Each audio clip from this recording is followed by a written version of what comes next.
అనస్థీషియాకు ముందు మత్తు డాక్టర్కి మనం ఏమేమి చెప్పాలి? Hi, I'm doctor Madhukar, consultant anaesthetist in Dhruva hospitals, Patancheru. అనస్థీషియాకు ముందు మనం మత్తు డాక్టర్కి ఏం చెప్పాలి అంటే, మనకు ఏమైనా అలర్జీస్ ఉన్నాయా, ఇంతకుముందు ఏదైనా మనం మెడిసిన్ వాడితే దానికి ఏమైనా మనకు సైడ్ ఎఫెక్ట్స్ వచ్చినాయా, అంటే దద్దుర్లు కానీ శ్వాసలో ఇబ్బందులు కానీ తలెత్తినప్పుడు దాన్ని అలర్జీ అంటాం. ఆ మెడిసిన్ మనకు పడట్లేదు. సో ఆ అలర్జీ ఏదైనా ఉంటే మనము ముందే మత్తు డాక్టర్కి చెప్పాలి. ఇంకా మనకు షుగర్ కానీ, బీపీ కానీ, థైరాయిడ్ కానీ ఏమైనా ఉంటే దానికి ఏమేమి మెడిసిన్ వాడుతున్నాం, ఇదంతా కూడా మనం మత్తు డాక్టర్కి చెప్పాలి. అండ్ ఇంకా ఇంతకుముందు మనకు ఏమేమి ఆపరేషన్స్ జరిగినాయి, ఆల్కహాల్ కానీ స్మోకింగ్ కానీ ఏమైనా తీసుకుంటే కూడా మనం మత్తు డాక్టర్కి చెప్పాలి.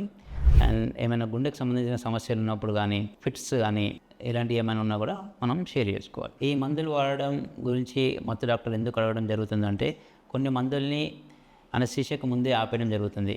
ఫర్ ఎగ్జాంపుల్, షుగర్ మందులు కానీ వాడినట్లయితే అనస్థీషియా టైంలో షుగర్ తగ్గే అవకాశాలు ఉంటాయి. బీపీ మందులు వాడినప్పుడు బీపీ తగ్గే అవకాశాలు ఉంటాయి. సో అనస్థీషియా ఇచ్చే రోజు ఈ మందులు అనేది ఆపేయడం జరుగుతుంది. రక్తం పలచబడే మందులు సర్జరీకి 3 నుంచి 5 రోజుల ముందు ఆపేయడం జరుగుతుంది. సో దీనికోసం మనం పేషెంట్ ఏమేమి ట్యాబ్లెట్ వాడుతున్నాడు అనేది ముందే మత్తు డాక్టర్కి తెలియజేయాల్సిన అవసరం పడుతుంది.